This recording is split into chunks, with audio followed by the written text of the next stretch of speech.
दोस्तों, सबसे पहले सब्सक्राइब करें, नोटिफिकेशन बेल दबाएं और सबसे पहले वाली ऑप्शन ऑल करें, जिससे हमारी आने वाली नई वीडियो की नोटिफिकेशन आपको फ़ौरन मिल जाएगी। जय श्री राम भक्तों सुबह की वीडियो में जो हमने आपसे प्रश्न पूछा था कि हनुमान जी के पुत्र का क्या नाम है, तो उसका उत्तर है हनुमान जी के पुत्र का नाम मकरध्वज है। आइए कथा श्रवण करें। आज की कथा है घमंडी लड़की और आम का पेड़। एक समय की बात है, एक गांव में परमिला नाम की एक लड़की रहती थी। उसके पिता का नाम माणिकचंद गांव के बड़े सेठ थे। उनके पास बहुत से बगीचे और जमीन थी।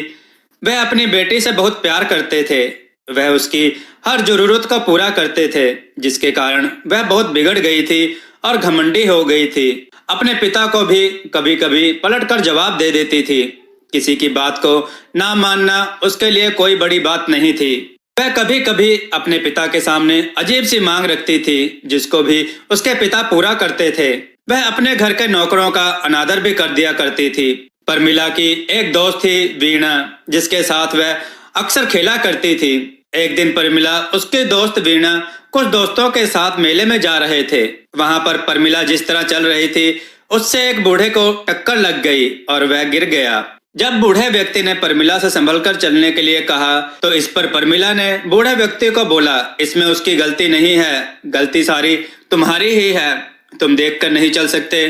कुछ देर मेले में घूमकर झूला झूलने के बाद वह मेले से आने लगे। रास्ते में उनको एक आम का पेड़ नजर आया, जिस पर बहुत सारे आम के फल लगे हुए थे। परमिला और उसके दोस्त उस पेड़ के पास जाकर पत्थर से पेड़ों के आम तोड़ने लगे। कुछ देर में उसने इतने फल तोड़ लिए जिससे उन सबका पेट भर जाए। परमिला के सभी दोस्त टूटे हुए आम को खाने लगे और आम तोड़ना बंद कर दिया, लेकिन परमिला अभी भी आम तोड़ रही थी। जब वीणा ने परमिला से कहा कि हमने इतने आम तोड़ लिए हैं कि हम सबका इससे पेट भर सके, तो तुम और आम क्यों तोड़ रही हो? परमिला बोली, मैं इस पेड़ के सभी आम तोड़ दूंगी। वीणा और उसके दोस्त आम खाने में व्यस्त हो गए, लेकिन परमिला आम तोड़ती रही।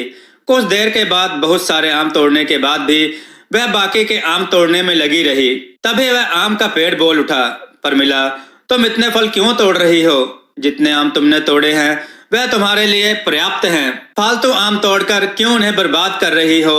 और भी लोग यहाँ से गुजरते हैं, कुछ उनके काम आ जाएंगे। पेड़ को बोलता देख परमिला के दोस्त डर गए, लेकिन परमिला बोली, मैं तो आज तुम्हारे सारे आम तोड़ूंगी। आम के पेड़ ने परमिला को चेतावनी दी कि वह रुक जाए और बाकी आम ना तोड़े, लेकिन परमिला कहाँ मानने वाली थी। उसने आम तोड़ना जारी रखा और बोला, तुम मेरा क्या बिगाड़ लोगे? आम के पेड़ ने बोला, परमिला, तुम बहुत घमंडी लड़की हो, तुमको सबक सिखाना ही पड़ेगा। उसके बाद आम के पेड़ ने परमिला पर जादू किया, जिससे उसकी पूंछ निकल आई। उसे देख उसके सभी साथी हंसने लगे। परमिला आम के पेड़ से विनती करने लगी, वह अब ऐसा नहीं करेगी, वह उसकी पूंछ को हटा दे। लेकिन आम का पेड़ बोला, तुमने जानवरों से भी बुरी हरकत की है। जानवर भी उतना ही फल तोड़ते हैं जितना उन्हें खाना होता है। तुमने फालतू के फल तोड़कर उन्हें व्यर्थ किया है, इसकी सजा तुम्हें मिलेगी ही। लेकिन परमिला आम के पेड़ के आगे हाथ जोड़कर विनती करने लगी। तब आम का पेड़ बोला, पहले तुम जाकर अपने पिता को ले आओ। अगर वह मुझसे इसके लिए बोलेंगे तभी मैं तुम्हारी पूंछ को हटाऊंगा। यह सुनकर परमिला अपनी पूंछ को छुपाते हुए घर जाने लगी। बाजार से गुजरते समय बहुत तेज हवा आई और उसकी पूंछ बाहर आ गई, जिससे सभी लोगों ने परमिला की पूंछ को देख लिया और पूंछ वाली लड़की कहकर हंसने लगे। परमिला उन सबसे पीछा छुड़ाकर अपने घर चली गई और अपने पिता को सारी बात बताई। उसके पिता अपनी बेटी को परेशान देखकर उसी समय परमिला के साथ उस आम के पेड़ के पास जाने के लिए चल पड़े। आम के पेड़ के पास जाकर माणिकचंद ने उससे अपनी बेटी की पूंछ हटाने को बोला। आम का पेड़ बोला, तुम अपनी बेटी की हर जरूरत को पूरा करते हो, जिससे वह बहुत घमंडी हो गई है और किसी की कोई बात नहीं मानती। इसका दंड उसे भुगतना ही पड़ेगा। किंतु परमिला के पिताजी हाथ जोड़कर आम से विनती करने लगे। तब आम का पेड़ बोला, यदि तुमने इसको सही शिक्षा दी होती तो यह इतनी बिगड़ती नहीं।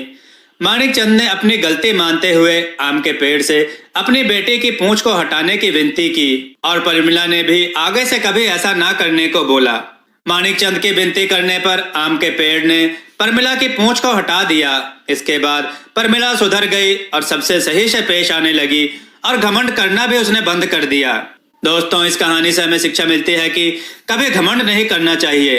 दोस्तों, हमने देववाणी ब्लॉग नाम का चैनल बनाया है जिसका लिंक डिस्क्रिप्शन में दिया गया है। आप उस पर जाएं, उसे क्लिक करें, उसे सब्सक्राइब जरूर करें। हम उस पर नई नई चीजें डालेंगे। भक्तों, आपको यह कथा कैसी लगी अपने विचार और सुझाव कमेंट में जरूर दें। हमारी कथाओं को लाइक करें, हमारे चैनल को सब्सक्राइब करना ना भूलें। हमारी कथाओं को शेयर जरूर करें जिससे लोगों को अच्छा ज्ञान प्राप्त हो। जय श्री राम भक्तों।